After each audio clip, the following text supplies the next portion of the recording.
Hey guys, my name's Danae Brazil and welcome back to my channel. Obviously it's been a while, I have a new background yet again. Basically I moved again and it's been chaos, so I kind of just haven't made any videos, I haven't been writing anything, but finally I'm back to making videos, which thank God honestly, but I thought I would try something new from now on, which is doing a monthly recap of everything I've watched in the month. So I'll be doing my one for January today, and while talking about it I'm going to do my makeup. So for today's makeup I'm going to be doing, I saw this Instagram reel from Movie Luts of like the colour scheme and shots from Severance, so I'm going to do a bunch of those, so I thought I would do one of those today. So I'll put that on the screen as well, what colour scheme I'm going to be doing for my makeup. Yeah, now I'm going to start talking about what I watched in January. Sorry, this recap is coming late, so the next video I put out after this will probably be my February recap, but it's just how things have panned out. So let's get into it. The first thing I watched in January was A Real Pain. I gave this 5 stars. I absolutely loved it, which is not a shock to me at all. I mean, I'm a big fan of both Kieran Culkin and Jesse Eisenberg, and I was very excited for A Real Pain, so this doesn't shock me at all that I had a really good time. I thought it was really well written and directed on Jesse Eisenberg's part, and I also thought that both him and Kieran were fantastic in it. Especially, I think Kieran Culkin really captured the tone of the film in a way that I think very few actors would have been able to do. So I thought that was very impressive from both of them. I really loved, I don't know, like the emotional moments of the film were really well placed and amongst kind of the comedy of it. Yeah, overall just thought it was very good.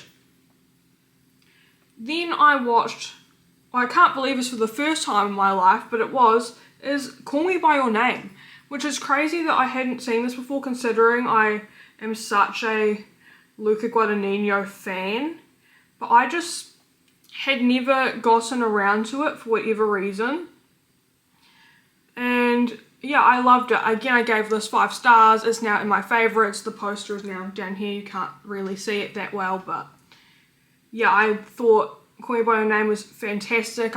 Yeah, I thought Elio and Oliver's relationship was really interesting. I at one point was questioning whether Elio needed to be 17, like, because obviously that makes the dynamic a far more, in some, by some understanding, a more predatory one. However, I actually do think that Elio being 17 and not 18 is very necessary to the story. I don't think that was done without any real purpose. But yeah, I love this film. I thought it was so good. Now, genuinely one of my favourites. I just think it is, yeah, it's gorgeous to look at, as all of Luca's films are. I think the way he tells stories about love and self-discovery through love is so vital and interesting and so full of life in a way that I don't know if a lot of people can truly achieve, but Luca always seems to manage to. Next up, I watched Little Women. You're going to notice with a lot of these, now that I'm doing these monthly recaps of everything I've watched, is that I've got a lot of movies I need to catch up on, that, like, because I for a long time just wasn't a movie person, and now I am one, and so now I feel like I'm just playing catch up a lot of the time. So yeah, next I watched Little Women, which I gave 4 stars. I liked it. I don't know, I'm starting to realise that maybe like Greta Gerwig films just don't resonate for me like the same way they do a lot of people, because I also watched Lady Bird in January and I had a similar kind of experience. I'm starting to think that maybe like her films just don't really land for me in the same profound way that they seem to for a lot of other people. But I still thought Little Women was really good. I think the ensemble cast in this film is fantastic. You know, I think Saoirse Ronan's always great. I think Timothée Chalamet is always great. Emma Watson, Florence Pugh. Like, this is such an incredible cast, and they all are very good in it. And I do think it's like a well-written film. I think it's a well-directed, well-acted film. But it just, yeah, I didn't feel a whole lot watching it like I thought and kind of hoped that I would. And yeah, so I don't know if maybe it's just a Greta Gerwig thing for me, because I've now watched, you know, I felt similarly after Barbie, which is everyone had this profound emotional experience, it seemed, that I just wasn't feeling when I watched it. And now I'm feeling the same way about Little Women, because I've been told by so many people and seen so many people say that it was like this really emotional film for them, which is great. It's just for some reason for me, I don't get that feeling. So next, I watched Anora, which I gave 4 stars as well. Although I'm going to say that with Anora, upon a rewatch, it may get bumped up to a 4.5. Even now, I'm still kind of on the cusp there. I had a really fun time watching Anora. Went to like this super cute like small cinema because I was in Christchurch, and went with my mum and had a really good time watching it. And yeah, I think Anora's a fun movie. I don't know if it's as, like, people keep saying it's so surprising, like they were shocked by events of the film, and I just didn't feel I felt like it was very predictable to me. Like, I felt like Ivan fucking off as soon as he kind of could made sense to me, and then Annie with the other guy that I now can't remember his name, I felt like that felt quite obvious. But I do think the movie was really fun. I think like the dynamic between everyone while they're looking for Ivan, once Toros gets in there, which he is by far the funniest person there. I also thought that Mikey Madison's performance is really good. I think she absolutely deserves all the praise she's been getting for this performance. She's so committed, and every moment she's on screen, she is by far the most engaging person there. And I do think that is the real strength of the film. In general, the ensemble cast are all really, really good. But yeah, I don't know if it's quite as shocking or profound as a lot of people are saying it is. Maybe I just need more time with it still. I'm not entirely sure. But as of right now, like, I think it's really good and I would recommend it, but I don't think it's like the most shocking film to me. Next, I watched Lucky Mirror. Finally, I've been trying to watch Lucky Mirror for so long. So I'm thrilled to have finally watched it. I gave it 4.5 stars. I thought it was so interesting. Its commentary is a very interesting kind of intersection where it's like a critique on capitalism in the end, but also it's a film that's very distinctly about loss and grief, and it explores that in a really unique way. I really thought it was thematically a very interesting film. I also thought that Josh O'Connor was fantastic in it. I really do think he understood really understood the mind of this man and his obsessive nature with these artifacts, and like why he needed to be obsessed with them, why he needed to remain so enamored with these things. I think he was just so good in this. Really unbelievable. And again, another great ensemble cast. Yeah, in general, a movie with no real flaws for me. I thought it was, the directing was really interesting. There were definitely some risks taken in the direction. I think some of them really work, really land. But then there are other things that maybe don't quite work. But in general, I'm happy that it was so willing to be experimental and quite strange in its direction, because I think that ultimately made the film more interesting. And in general, I'll never speak badly about interesting strange direction, even if it doesn't always fully maybe work in the way we want it to as an audience, because ultimately, like, movies that push in that way are necessary. So I'm never going to critique a director for making strange choices, even if I don't think they all are perfect.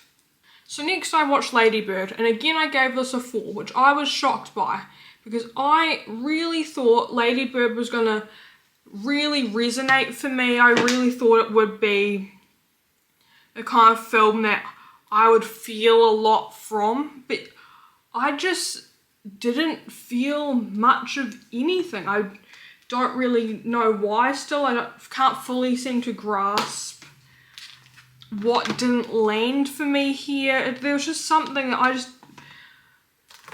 just found the characters endlessly frustrating, which while I do think that's a lot of the point, I also ultimately found it hard to really sympathise when I felt everyone was kind of in the wrong, but at the same time I understand why that is and why it's important to this dynamic. So I don't know, I had very mixed feelings watching Lady Bird. Again, I think it's very good. I think it's well directed. I think it's well written. I mean, Greta Gerwig, again, it's like similar themes across all of her films, and I don't know, maybe those themes just don't resonate for me in the same way they seem to for a lot of people, because again, this is a movie that I feel like people speak so highly about, and I assumed I would really love it, and I just didn't feel a lot watching it. If anything, I felt even less watching this than watching Little Women, which I was very shocked by. So I'm just thinking that maybe her films don't really land for me in an emotional sense. I think they're like good, like objectively good movies, but I'm starting to think maybe Greta Gerwig's films just aren't for me personally. So next I watched Whiplash. I loved this. I gave it 5 stars. It's easily one of my favourites. I understand the hype around this now. So good. I've never been so stressed watching anything before in my life. It is just so well put together. The pacing is great. The acting is great. The direction is great. This really is just on all fronts like a fantastic film. I don't really have anything bad I could even begin to say about it. Yeah, I want to go on and on about how good it is, but I don't really have anything interesting to say other than that Whiplash is fantastic. So next I watched Aftersun, and I gave this 4 stars. I really liked Aftersun. I feel like this is another one that maybe I need another watch of. I need more time with to fully click with it, because I really did like it, but there's just something missing for me. I don't know if I was in the right headspace for it, maybe, for it to resonate, because I do think sometimes timing is so important with watching a film, like watching it at a time where you can be open enough for it to resonate. But overall, I did think Aftersun was very good. I thought Paul Mescal was very good. Pretty much as always, I do think these kind of smaller, really internal, emotional films suit him. I think that's what he is best at, in my opinion.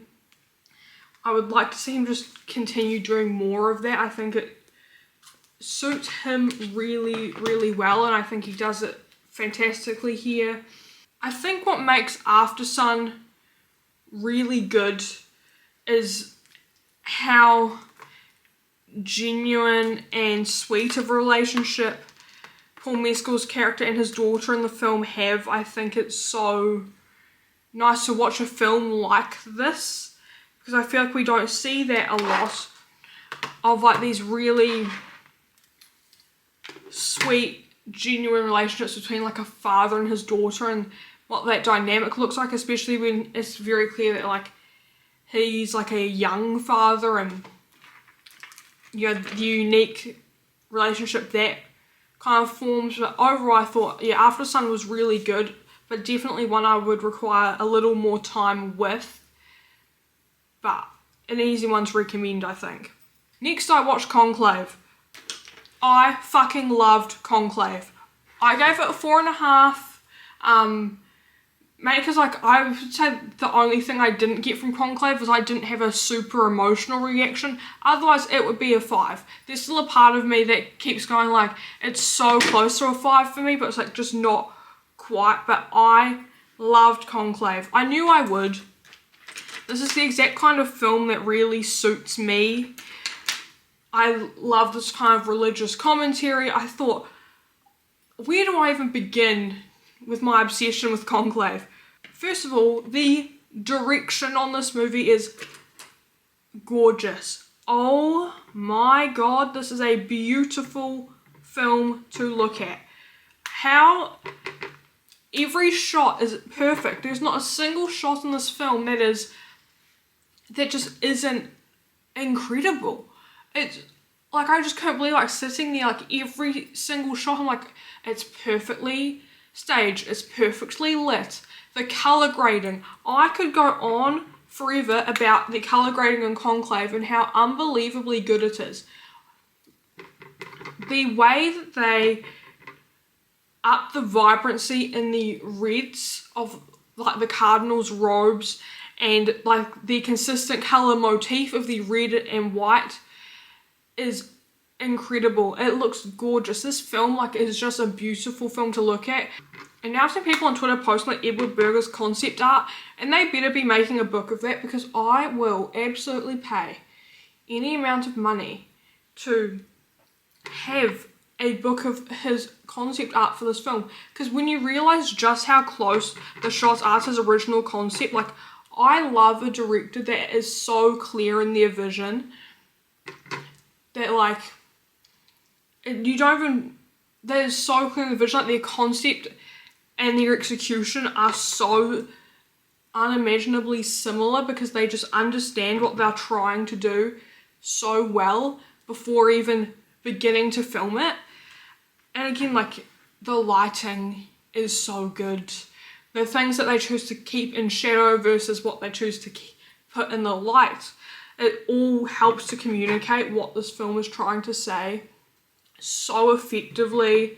Also, this is the best ensemble cast of this awards season, and you cannot tell me otherwise. I would say Wicked's ensemble is also up there, but I really do think, like, the ensemble cast in Conclave is unbelievable. They are all so good, so believable, and you really feel very strongly, at least for me, I felt very strongly about each of the cardinals that we, like, spent a lot of time with. And, like, even I didn't really like Adeyemi that much, but then I still felt immense sympathy for him when his kind of campaign to be the next pope collapsed. Like, even though I don't agree with a lot of his behaviour, I still really felt for him.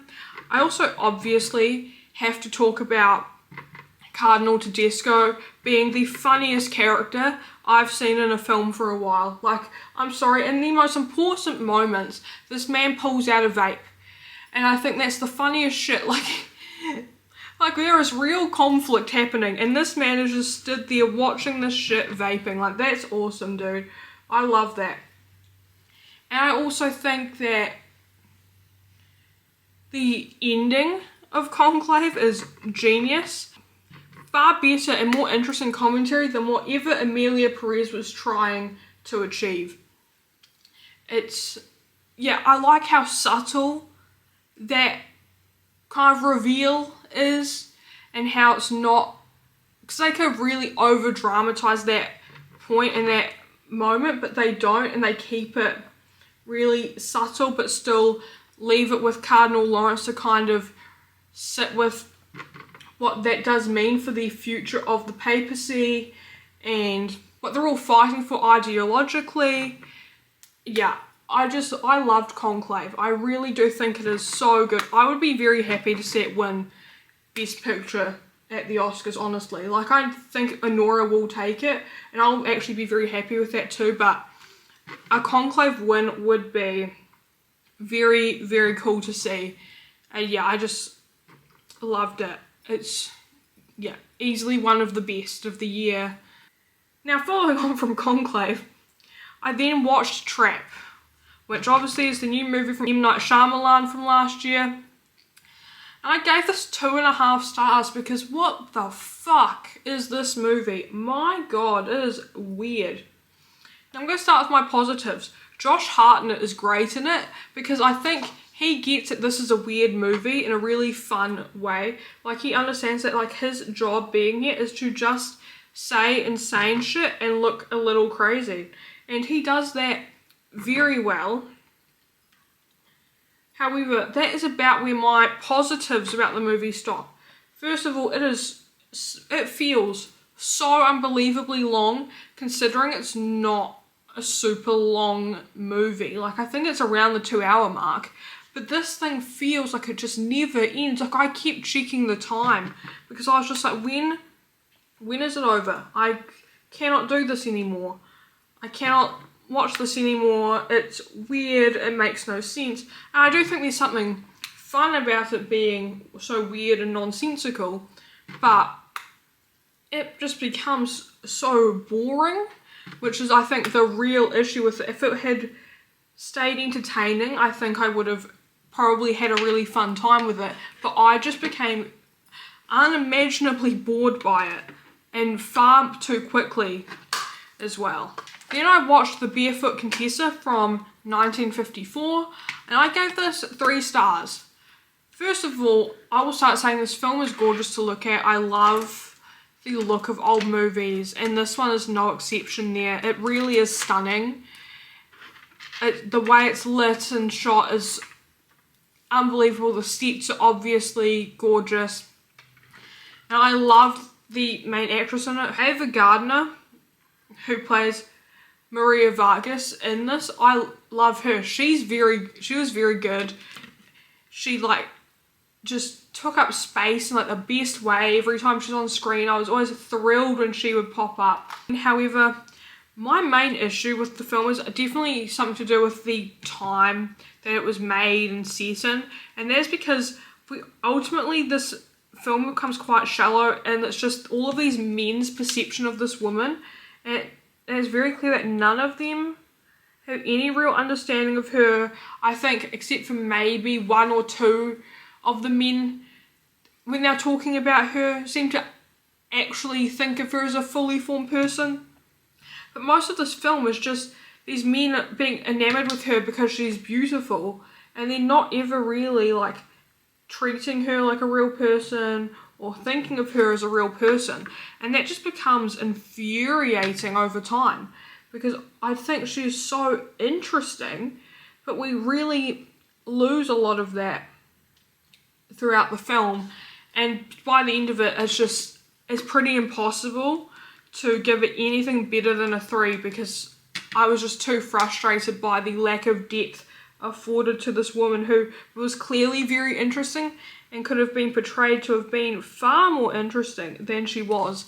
But these male characters just have no fucking idea, to be honest. Next, I watched The Wizard of Oz, which I gave 4 stars, and this was my first time watching the original Wizard of Oz. I feel like a lot of these movies, the reasons I haven't watched them before is because they're so culturally relevant that you kind of feel like you know a lot about them already. Like The Wizard of Oz, you already know the plot. So it wasn't like I was really discovering anything new, but this really is just one of the great films. It's so good. It looks incredible, the colour is incredible, the performances are good, the sets, the costuming, it's just unbelievable. The fact that it's held up the way that it has too is just unreal to me, honestly, because it is so good. This is the part of the makeup where I wonder what I have done. This happens a lot. Also, I will link all the products I'm using down below. So next up, I watched Inception, which again, unbelievable to say it, this is the first time I've watched Inception, but it's just, you know, it's one of those movies where it feels like you kind of know it, but this was a 5 out of 5. This is so good. I can't believe that this movie is from 2010, because if it was released right now, as is, it would still be an unbelievable feat. So the fact that this movie is, you know, going to be 15 years old this year feels unreal. It is insane. Christopher Nolan really is just an unreal director.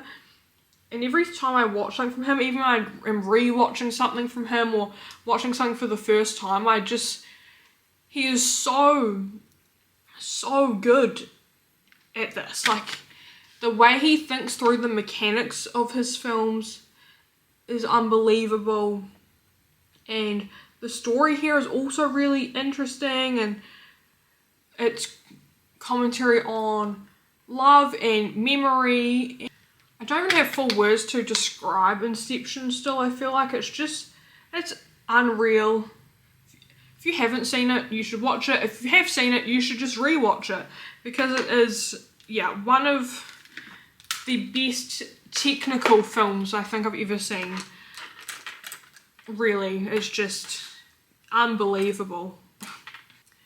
Next, I watched a short film from Luca Guadagnino called Part 2 from 2007, and I gave it 3 stars. It's very short. It's only like 3 minutes long or something. It's very simple. It's nice. It's well directed. It's well shot. Nothing super interesting to say about it though. It's just like, I'm just trying to tick off on Letterboxd so I can say I've watched 100% of Luca's work. That's just a goal I've set, so I had to watch this. But I was going through his short film catalogue in general looking for other things to watch, and most of them are just like luxury clothing adverts, which, you know, fair enough, but I don't know if I feel like watching a bunch of those just to say I've watched Luca's entire filmography. Next up, I watched Arrival, which I gave 4.5 stars. Arrival is fantastic. Again, Denis Villeneuve is just a director with such vision and such understanding of how to execute his vision. He really is so incredible, and this movie is so good. It's stunning visually. There are just, as in every Denis film, there are just shots that are unreal.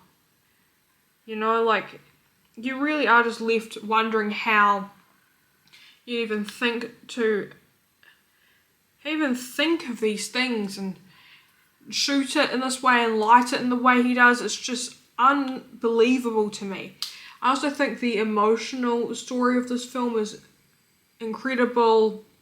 Again, a really interesting story about time and memory and love, and it's just so... It's a film that achieves so much that I don't even know how to describe it. Like, it's a film that everyone should watch, one, and the fact that this is the first time I've seen it, I know is a travesty, because I should have been singing the praises of this film for years already, and I haven't been, which is my bad, because it is incredible. Next, I watched Eternal Sunshine of the Spotless Mind. This was at the request of my younger brother, because it's one of his favourite movies and he said I would love it, and he was correct. I gave this 5 stars. It's one of my favourite movies I've ever seen, probably. It's so good. Like, what a movie. Really, like, it is so profoundly emotional, and the concept is so interesting, but also, I think, quite a disturbing one. Yeah, really, I really just, couldn't get over this one. I felt like I just sat there in a trance for a while after it ended, because there's so much to think about. It leaves you with such a unique sense of sadness, but also there's something quite hopeful about, like, the two main characters, like, kind of knowing how things will end but still choosing their relationship anyway, despite the fact that they know kind of what the bad parts are going to look like eventually. I think there's something really beautiful and genuine there's something really beautiful and genuinely human in that willingness to just commit to this thing anyway, even though you kind of know it's going to fall apart, because the time before the collapse is so good that it's justified, essentially. But yeah, just what incredible movie. Kate Winslet and Jim Carrey are so good. It's just, yeah, such an interesting moral and ethical question as well. You know, this kind of memory erasure and, you know, deleting a person from your memory because that's easier than like mourning it. It's so good. Next up, I rewatched Crashing. I gave it 5 stars. It's one of my favourite shows ever. It's just my favourite like comfort watch. It's nice to put on because it's only 6 half-an-hour episodes, so it's just like 3 hours, takes up an afternoon. Put it on while I'm working, and yeah, I love this show. If you haven't seen it, it's great. It's so funny. It's Phoebe Waller-Bridge's show before Fleabag. It's great. The cast is great. For those of you who have just discovered Jonathan Bailey because you watched Wicked, he is in this. He's very good in this. He's very funny. I love his character. Yeah, just a great show. Highly recommend. And yeah, one of my favourites. And then the final movie that I have saved on my letterbox for January is Queer, which I gave 5 stars. I think Queer is so much of what Luca Guadagnino has been trying to say throughout his entire career. But here he has, I think, achieved it in its most concise, but also strange and emotional way. It is so good. I could sing this film's praises endlessly. I honestly could make a whole video on it if I wanted to. And maybe I will, because I will definitely be re-watching it at some point.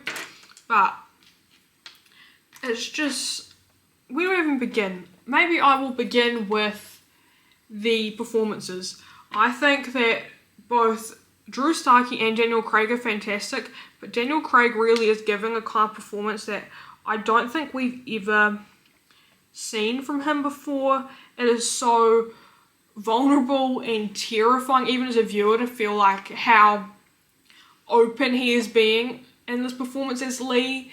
Lee is so... he's one of the most interesting characters I think I've seen in a long time, because he's so vulnerable but also guarded. He's also so embarrassing, and you cringe both on his behalf but also because of him.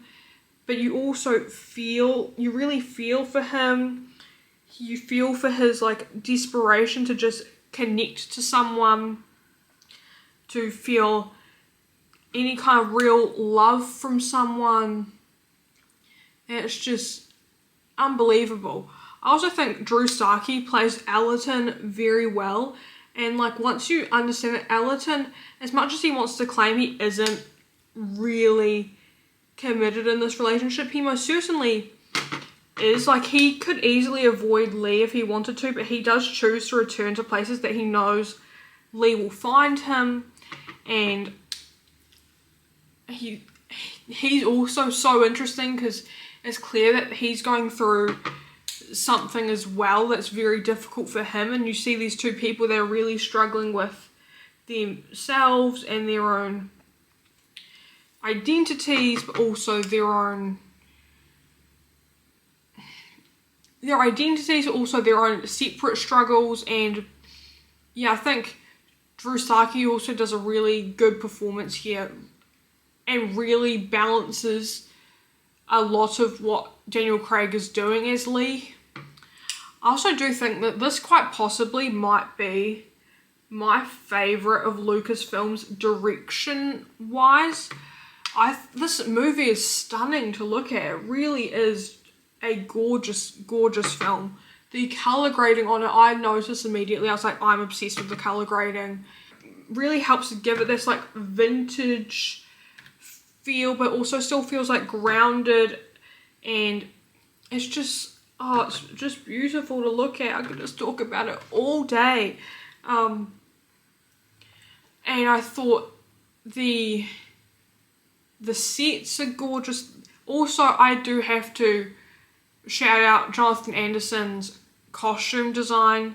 He is so good at understanding how clothes communicate, what different articles of clothing communicate to other people in the scene, to the audience watching.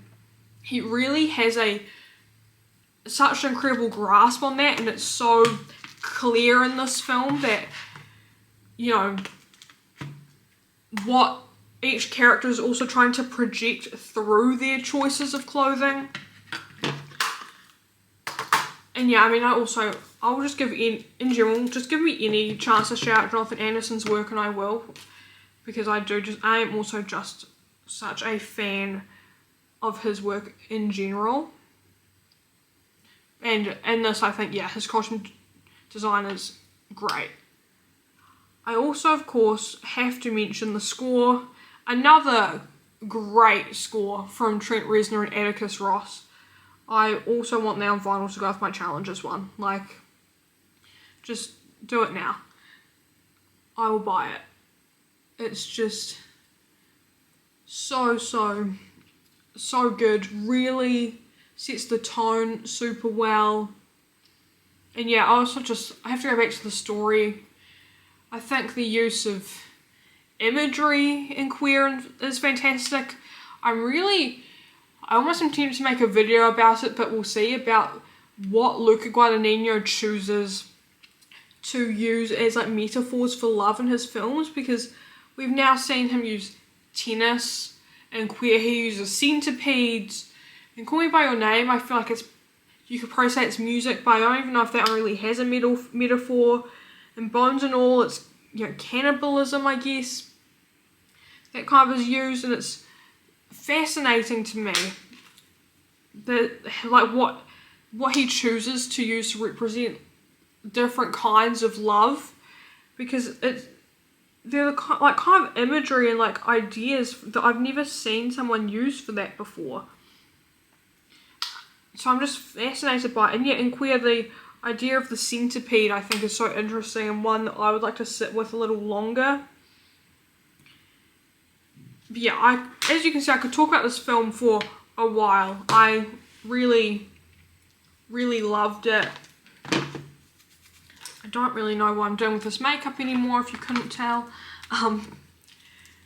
But yeah, so that's all of the like movies and limited series I watched in January.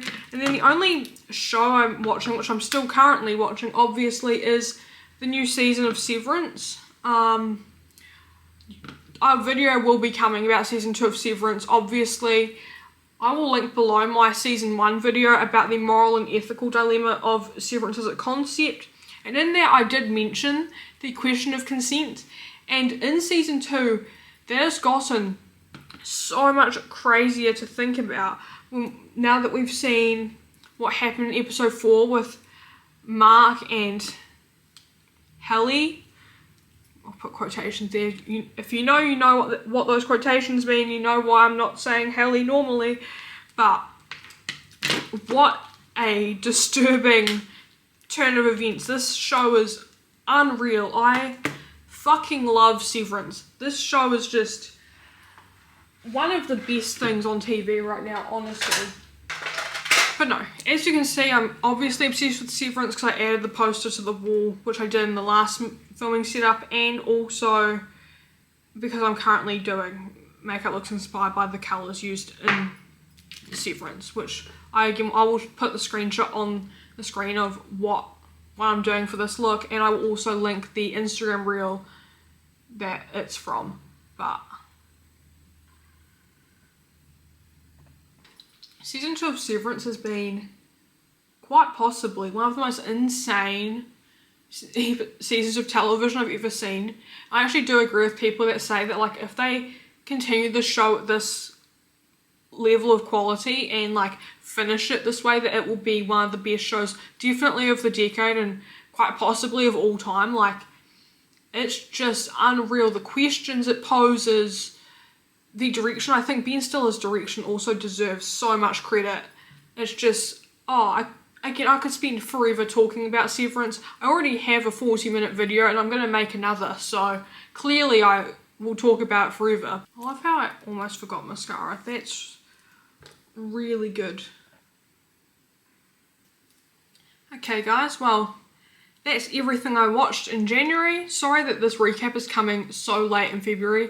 The rest of the months of the year shouldn't be so late, but here's the makeup look. And yeah, if you liked the video, please hit the like button. And if you'd like to see more from me, please subscribe. And if you'd like to see even more from me, including my makeup work and photos of this look, make sure to go follow me on Instagram and TikTok, which are all linked down below. If you'd like to follow my letterbox, you can, but I don't write reviews. I just put my ratings in because I can't be bothered. But yeah, that's all again. I hope you liked the video, and I'll see you in the next one. Bye.